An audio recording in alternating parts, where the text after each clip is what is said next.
शेगाव हे बुलढाणा जिल्ह्यातील श्री गजानन महाराज यांच्या वास्तव्याने पावन झालेले गाव. गजानन महाराज हे दत्तात्रय परंपरा म्हणजे संप्रदायाचे भारतीय गुरु मानले जातात.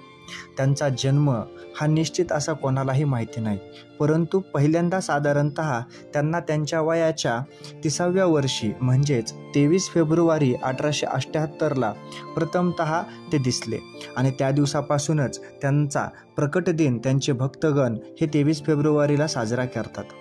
परंतु त्यांनी त्यांची पुण्यतिथी ही ऋषीपंचमीच्या दिवशी त्यांचे भक्तगण मानतात. थोर संत होते आणि त्यांनी भक्तीचा मार्ग हा सर्व लोकांना दाखवून दिला. जे की रंजले गांजले लोक होते त्यांना कशा प्रकारे जीवनाची उन्नती करता येईल आणि कशा प्रकारे वाईट लोकांना धडा शिकवता येईल याची त्यांनी महती करून दाखवली होती. असे हे थोर भारतीय संत ज्यांनी की भक्तीचा मार्ग दाखवला. गजानन महाराजांचे चरित्र हे दासगणू महाराजांनी श्री गजानन विजय ग्रंथ यामध्ये सांगितलेले आहेत.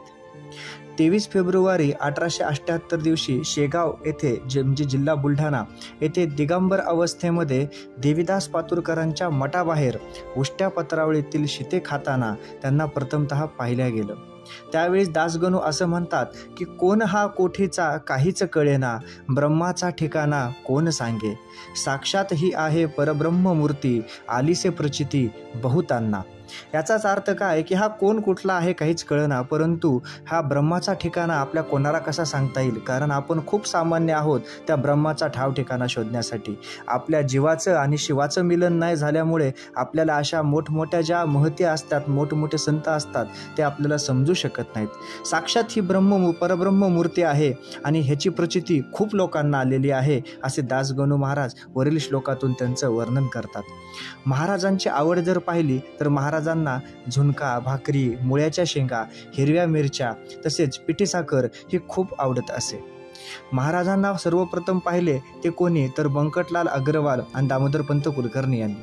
महाराजांनी कर्ममार्ग, भक्ती मार्ग व योग मार्ग असे 3 मार्ग सांगितलेत. हे 3 मार्ग सर्वसामान्य लोकांना त्यांच्या जीवात्म्याला आत्मज्ञान प्राप्त करू शकतात असे महाराज म्हणायचे. कर्ममार्गामध्ये आपण आपल्या कर्माला नाही चुकलं पाहिजे, परंतु कर्ममार्ग करत असताना भक्ती मार्गाची देखील आपण वाट चोखावी लागते. ही जर भक्ती मार्गाची वाट चुकत असेल तर आपल्याला निश्चित प्रकारे जो आपल्या जीवनाचा आनंद परमोच्च लेवलचा म्हणजे जो सर्वोच्च आनंद असतो, ह्या ईश्वराचा जो परमानंद असतो त्याची आपली भेट होऊ शकत नाही. आणि योग मार्ग हा त्याहीपेक्षा पुढचा मार्ग असतो. ही एक सिद्धी असते. ही सिद्धी आपल्या प्रत्येकालाच प्राप्त करून घेणं आवश्यक आहे, कारण हा जीवात्मा ह्या आत्मज्ञानामध्ये जर प्राप्त करायचा असेल, या जीवात्म्याला योग्य प्रकारे मोक्ष जर प्राप्त करून द्यायचा असेल तर हे 3 मार्ग प्रत्येकाने अनुसरावेत असं त्यांना वाटायचं. गजानन महाराजांची समाधी ही त्यांनी केव्हा घेतली तर जेव्हा गजानन महाराजांना कळले की त्यांच्या अवताराचा किंवा समाधीची ही वेळ जवळ आली आहे, त्यावेळी ते हरिपाटलाला सोबत घेऊन पंढरीला गेले असे म्हटले जाते.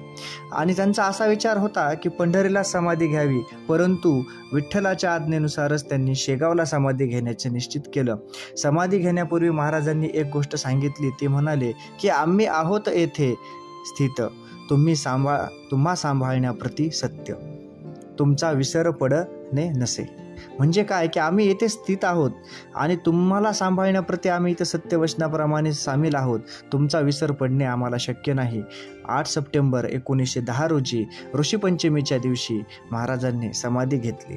आजसुद्धा शेगावमध्ये गेल्यानंतर मंदिर आवारात, मंदिर परिसरात महाराजांच्या समाधीस्थळाजवळ गेल्यानंतर ह्याची क्षणाक्षणाला जाणीव होते की महाराज आज देखील तिथे आपल्यासोबत आहेतच आणि ते आपल्याला हे 3 कर्ममार्ग, भक्तिमार्ग आणि योग मार्ग हे 3 मार्ग दाखवत आहात. हे आपण मार्ग अनुसरायला हवेत. जर हे सर्व आपण संतांचे विचार अनुसरले, जर आपण ह्या संतांचे सर्व कार्य जर अनुसरले तर आपल्या जीवनामध्ये नेहमी आनंदच खेळत राहील. गजानन महाराजांच्या मंदिरामध्ये जरा क्षणभर विसावून पाहावं की किती शांतीचा किती एक मनाला अकल्पित होणारा आनंद प्राप्त होतो. अगदी एवढा आनंद प्राप्त होतो की असा आनंद कुठे जाऊन विकत घेणे देखील शक्य नाही. एवढी छान महती किंवा एवढी छान संगत सहवास हा त्या मंदिरात प्राप्त होतो. एवढेच नाही तर ह्या बुलढाणा जिल्ह्यातल्या शेगावला विदर्भ पंढरी म्हणून देखील ओळखलं जातं.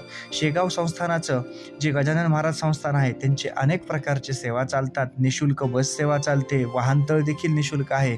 त्याचप्रमाणे महाप्रसाद देखील तिथे मिळतो आणि त्यांचे भक्तनिवास आहेत.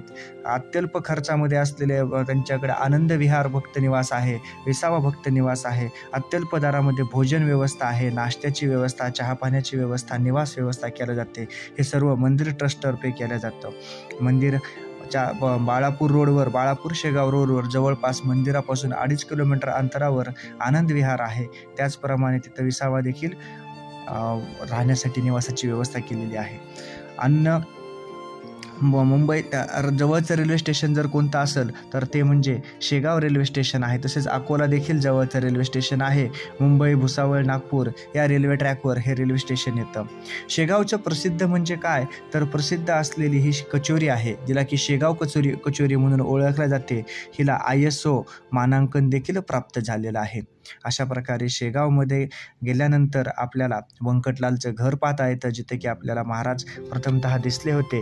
आणि मंदिर परिसर पाहून त्याच प्रकारे तिथे असलेलं एक लक्ष्मीचं देखील मंदिर आहे, ते महालक्ष्मीचं मंदिर देखील आपल्याला तिथं पाहता येतं. अशा प्रकारे शेगाव हे मनाला तृप्ती करून देणारं एक तीर्थस्थान आहे, एक तीर्थक्षेत्र आहे. गणगण